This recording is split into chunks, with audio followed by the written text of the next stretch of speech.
Welcome to another exciting episode of Unraveling Intellectual Property with Michael Stein. Today we're going to be talking about inter partes reviews, ex parte re-exams with Jonathon Stroud, who is COO and CLO of Unified Patents. Welcome back, Jonathan. Thanks for having me. So we were talking about, I know we ended up with like the Chinese process, but the focus here is on the Chinese process.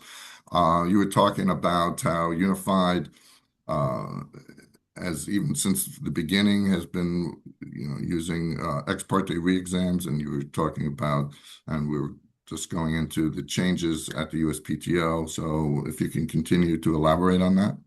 Sure. So, as indicated earlier, IPRs have not been without controversy. Effective as they were, they obviously changed expectations for a lot of parties in terms of what they were going to make or how litigation was going to go. It disrupted firms, did a lot of other things. So, I think as a result of that, there was pretty heavy and sustained lobbying against them to try to restrict them. Over I the mean, some year, people I heard were saying, "Oh, they're a death squad." yeah, And the then like system, 70% or 75%. I mean, I know you can spin any statistics in any way sure, you yeah, want, and you might have your own views and stuff, but people, people complain about anything, right? People that's complain right. about any change, even if it's sometimes good for them. Well, and they complain about it when it's effective, right? So, I mean, the joke in DC is lies, damn lies, and statistics. You're right. You can kind of say what you want to say, but I think it's worth noting that when former Chief Judge Rader made the comment that it was a death squad killing property rights, they had not yet issued a single opinion. So the system, it's safe to Mm, say that the system was prejudged right. upon birth, and that there was already a sustained voice against it. I think that voice found a more receptive ear in the first Iancu administration, Director Iancu administration, and then again with the Director Squires administration, the current administration. So a number of substantial and clearly impactful changes have been made in IPR, pulling institution decisions back being not the least of them, not writing institution decisions, changing the discretionary denial factors, and the results in the statistics are nothing short of dramatic, right? IPRs have fallen from something like 150 a month to like 10 a month. Okay. The market has spoken. IPRs feel like they are, at least currently, not really a viable option for any kind of dispute resolution mechanism. So there are a handful of people still resisting the market urge to not use them, but the market has kind of spoken. And what people have done instead is caught up to Unified in a lot of ways. And there are now a lot of defendants filing reexaminations, a lot of parties filing reexaminations as the best viable alternative, I think. So there's a bit of a Three Stooges problem happening right now where the CRU was sort of flying under the radar in terms of being very well administered over the years, fewer cases. Now they suddenly have a glut of cases again, but obviously parties are seeing value, otherwise they wouldn't be filing there, and seeing it as an alternative. But the truth is that the litigation landscape looks very tough if you're a defendant and looks very good, or at least much better than it did a few years ago if you're a plaintiff. And so what you're seeing is people who had stopped litigating 5 years ago, some portfolios that are coming back. I personally think the gating function this year in terms of how much patent litigation we're going to see is going to be the docket schedule in the Eastern District of Texas. I think last year they got to a point of almost full saturation with trials all throughout the year, week after week after week, in addition to their other docket, right? They had a fair number of patent trials. They plus a few other districts only have so many patent trials that they can push, but I think we went from something like 48 patent trials being held 3 years ago that made it all the way through trial to something like 96 in 2025. So more than double the number of district court patent trials. Clearly, judgments are issuing that are in the high nine figures, 10 figures occasionally. And you think that's Yet attributable to the fall of IPRs? I don't think it's entirely attributable to that because the availability of litigation funding and the sort of change in some local regulations and rules and the loosening for years of restrictions on damages models under Daubert has certainly contributed to the apparatus that brings us a fair amount of patent litigation every year in the United States. But what I was told at the end of the year by financiers and others is it's sort of the best macro environment that it's been for a long time in terms of patent assertion. If you know you have less risk, your assets are going to be worth more. And if there's less of a risk or no risk really of a stay, and much less of a risk that the patents will be canceled because it's reexaminations instead of IPRs, or perhaps it's neither. Um, Risk goes up for the plaintiff, sorry, for the defendant. Risk goes down for the plaintiff, and clearly the macro environment right now is probably the best macro environment for patent assertion it's been in the last 15 years. The joke is that people are partying like it's 2010 again, right? Mm.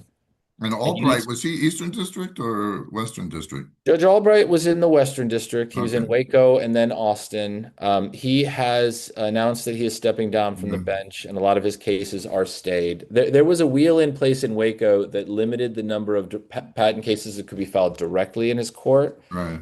What has happened instead is that parties are filing in Midland, Odessa, and in other courts where there's a single judge. Those courts have adopted local rules that are similar to what Judge Albright had. So there are still a fair number of Western District cases. And the Western District judges that are set to replace Judge Albright um, probably will have very full business dockets and very full dockets because Austin is such a boom town. But I don't think you can anticipate zero cases in the Western District, and there will always potentially be another single judge district somewhere in the country where a nomination goes through and there's a judge who's very interested in attracting patent cases and puts together local rules. And so we may, in a few years, be in a position where we're talking about an entirely new judge. Or maybe they elevate Judge Gilland, who's done a lot of this at the magistrate level. Or maybe we're all going to Oklahoma, right? Because there's single judge districts there that suddenly have an opening. Stillwater, all these law firms will be popping up in Stillwater or something. Never know, right? So it's that's just a function of frontier federal courts needing to kind of be riding circuit, right? There's very large areas that have to be covered. You need a court that people can get to within 2 to 3 hours, obviously. Waco services a very small docket of other types of cases, but they do have drug enforcement cases. They do have, other types of federal disputes, and it would be probably very disadvantageous for American citizens if they all had to drive to Austin from Midland, Odessa, or to El Paso, right? To drive 5 hours or 6 hours. West Texas is a very big place, so. But it has definitely changed the tenor of patent litigation in the last few years, and some of the bigger judgments and some of the sort of edgier cases that have been reversed on appeal have come out of that court, So and does certainly that's changed patent law so for all like those changes in litigation, does that further affect your strategy Oh, in that? sure. Yeah, I mean, I think you have to adjust with the times. If you were to go back 11 years, you were seeing single patent cases all the time, right? IPRs changed the strategy, and now you see 4 to 10 patent cases that are being brought pretty regularly. If things revert back or if people change their strategy, you have to tack with the times and respond to that. I see defendants now filing a lot of declaratory judgment actions again. Protective suits seem to be back in vogue in non-practicing entity cases. So there's always my civil procedure professor always said there's like a punch counterpunch in policy on all of these things, right? This is true for a regular civil litigation where Yeah. they'll change the rules or a district will open or something will happen. It certainly happens with the Supreme Court's docket and some of the political injunctive cases that have happened over the years, right? There's like an ebb and flow to Yeah, whether these it's things. class action or how That's a you great do that. Yeah, example. no, I mean, Yeah, if you don't adapt, obviously you're gonna die or whatever.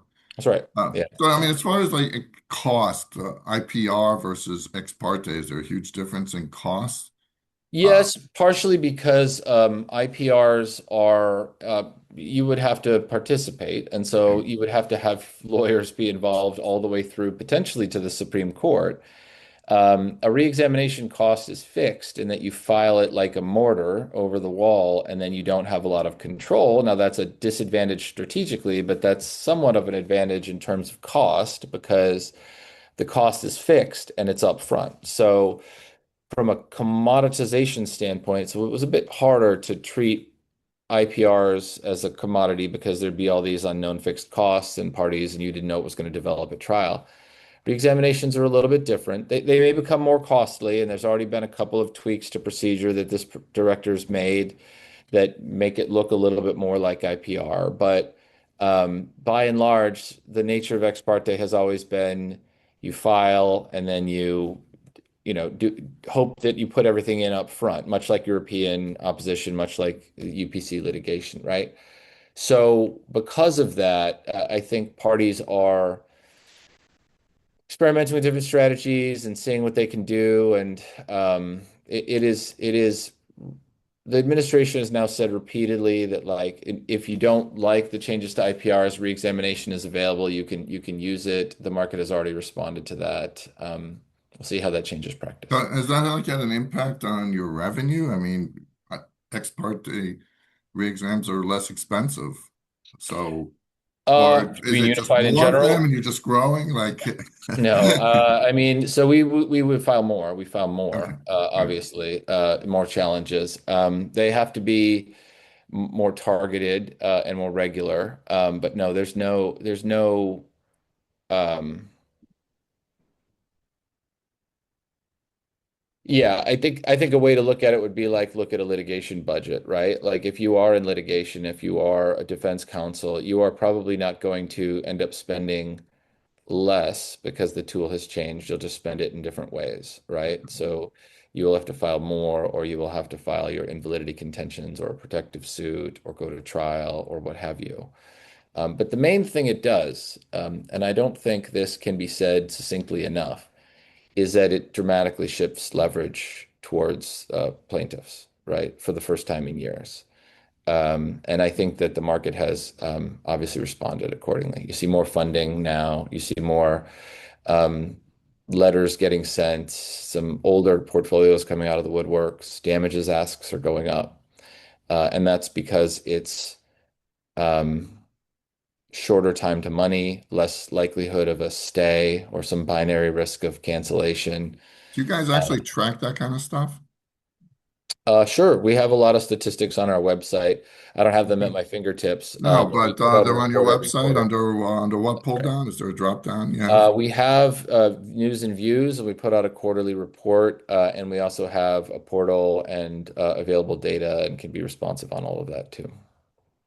Yeah. Okay, so does Unified do any lobbying or get involved in with Congress at all or in amicus Sure. briefs and stuff like that? Yeah, we like to think of ourselves as a thought leader, and so I personally do amicus briefs and do respond to comments and do try to represent our interests as unified as a third party. Being a membership organization, that's sort of just a byproduct of where we are. We're not set up just to do that, like Right. C4IP or Inventors Alliance or one of those groups that all they do is pound the pavement on the hill. But if there are going to be major systemic changes, and I also personally will publish scholarly or law review articles from time to time. I just had something published on eco-factor and injunctive relief the other day, partially just because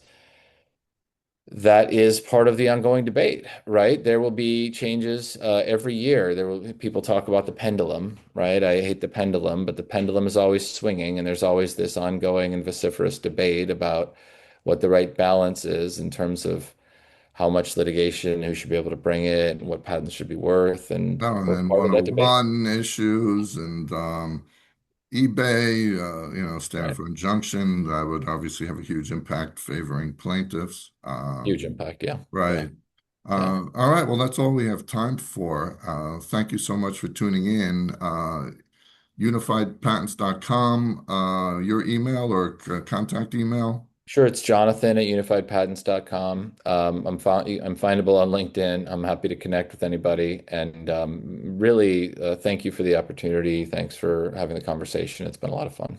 No, I mean, I've been following you in your career and seeing your advancement, and I think of you as a thought leader in the field, and keeping up with the times. And one of the reasons why I love doing these podcasts is I learn a lot from them. So, thank you, Jonathan. To my audience, thank you tuning in. Again, we had Jonathan Stroud from Unified Patents. Until next time. Thanks for having me.